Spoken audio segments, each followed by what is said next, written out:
नमस्कार सर्वांना, Rupali delicious kitchen मध्ये आपलं स्वागत आहे। आज आपण मस्त अशी झणझणीत नाशिकच्या काळ्या मसाल्यातली फ्लावरची रस्सा भाजी बघणार आहोत। एकदम करायला सोपी आहे, पटकन होते।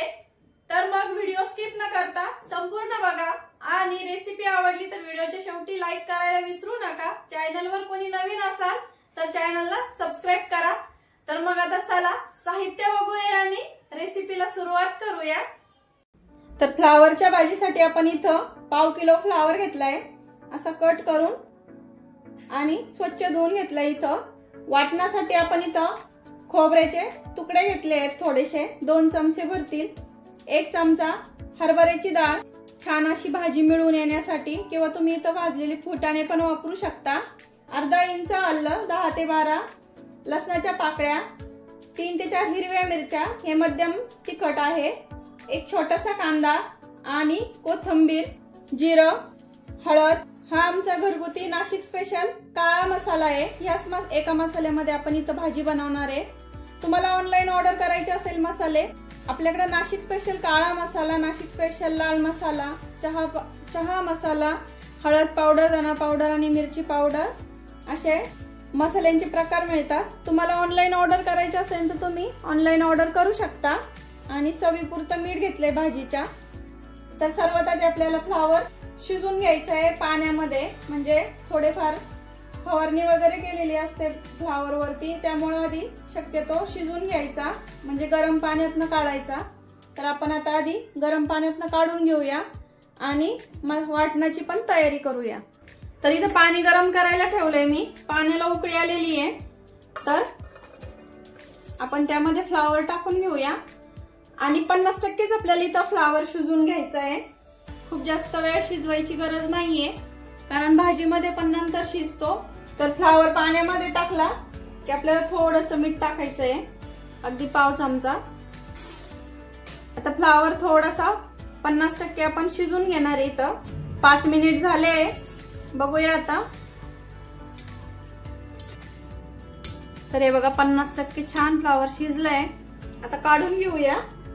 गॅस बंद करते मी इथं। तर असं काढून घ्यायचं एका भांड्यामध्ये, किंवा तुम्ही एखाद्या चाळणीत काढला तरी काही हरकत नाहीये। तर हे बघा असं भांड्यात काढून घेतलंय। असं उकडून घेतलं ना फ्लावर, तर त्याचा थोडासा जो उग्र वास असतो तो सुद्धा निघून जातो।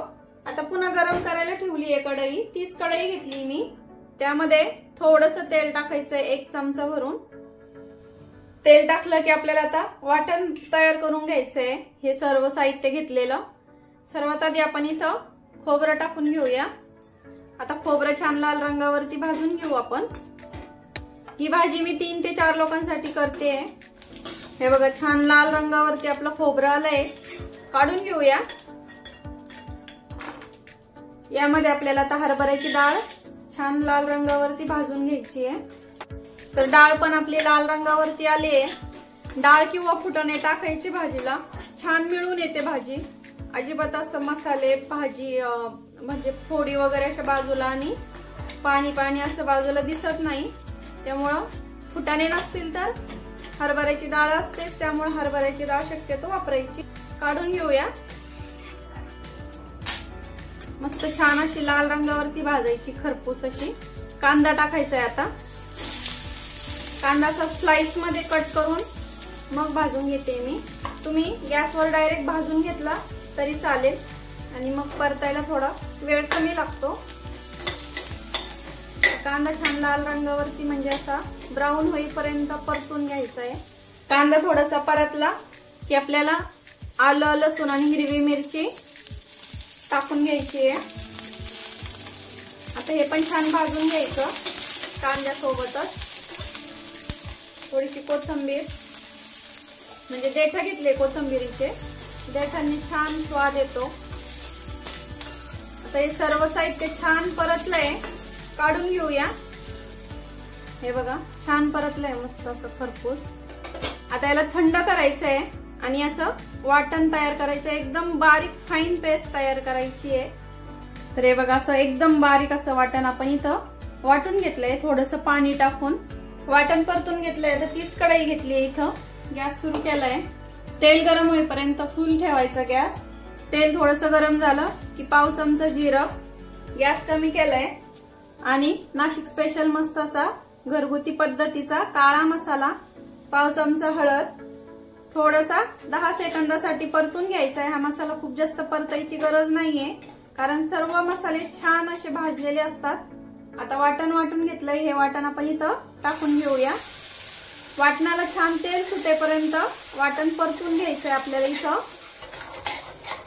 आता वाटण एकदम छान परतून घ्यायचंय। 5 ते 7 मिनिट लागतात वाटण छान परतून घेण्यासाठी।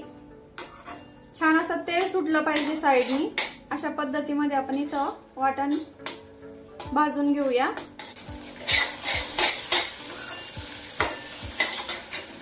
पाच ते 7 मिनिट झाले, बघू शकता असं साइडनी छान असं तेल सुटलंय।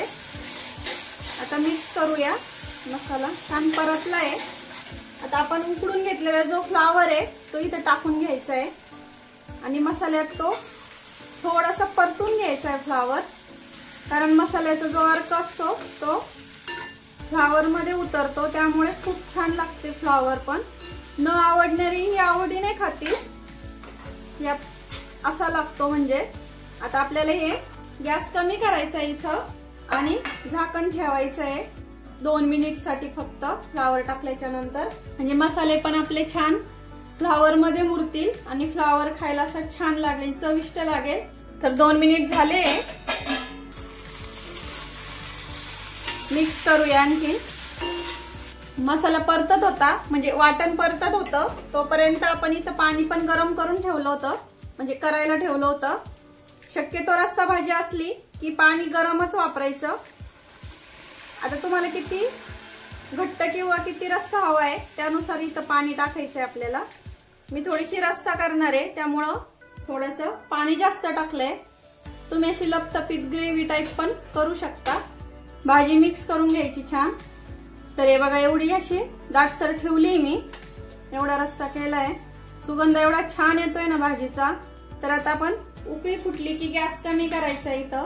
रंग तर बघू शकता किती सुंदर आलाय, मस्त अशी दाटसर झाली आहे हरभऱ्याची डाळ टाकल्यामुळं। सर्वात शेवटी इथं चवीपुरतं मीठ टाकून घ्यायचंय, भाजी मिक्स करून घ्यायची आणि आता कमी गॅसवरती आपल्याला ही भाजी 10 ते 12 मिनिट छान अशी शिजून घ्यायची आहे, म्हणजे राहिलेली 50% जी फ्लावर आहे तो पण शिजेल आणि रस्सा आणि मसाल्यांचा जो फ्लेवर आहे तो फ्लावर मध्ये पण आणखीन उतरेल। पूर्ण कमी गॅस करायचा आहे आणि झाकण न ठेवता शिजून घ्यायची आपल्याला। आता 10 ते 12 मिनिट झाले, तर भाजी बघू शकता किती छान अशी दिसते, मस्त अशी। सर्वात शेवटी हिरवीगार अशी कोथिंबीर टाकायची, भाकरी चपाती बरोबर, भाता बरोबर खूप छान लागते ही भाजी। तर एकदम अशी सोप्या पद्धतीमध्ये मी भाजी सांगितली फ्लावरची, तर या पद्धतीमध्ये तुम्ही नक्की करून बघा आणि नॉनव्हेज जे खात नाही ते पण करून खाऊ शकतात किंवा नॉनव्हेज खातात ते पण करू शकतात। एकदम अशी छान लागते, मस्त अशी छान झणझणीत अशी। दिवाळीचं गोड धोड खाऊन असं जरा तोंडाला चव नसेल तर अशी तुम्ही भाजी करून खाऊ शकता। मस्त अशी भाकरी अशी कुस्करायची आणि त्यासोबत भाकरी सोबत एकच छान लागते, बाजरीची ज्वारीची भाकरी सोबत, किंवा तुम्ही नुसतं भात केला भातासोबत पण छान लागते। तर अशी सोप्या पद्धतीची रेसिपी तुम्हाला आवडलीच असेल, त्यामुळे लाईक करा आणि रेसिपी कशी वाटली तुम्हाला कमेंट मध्ये नक्की सांगा। मस्त अशी झणझणीत आपली फ्लावरची भाजी करून बघा आणि कमेंट करायला विसरू नका। रेसिपी आवडली असेल तर लाईक शेअर सबस्क्राईब करायला विसरू नका। रेसिपी नक्की ट्राय करा, कारण घरचं जेवण हे खरंच स्वादिष्ट असतं। अशाच नवीन छान छान रेसिपींसोबत पुन्हा भेटूया, तोपर्यंत बाय बाय।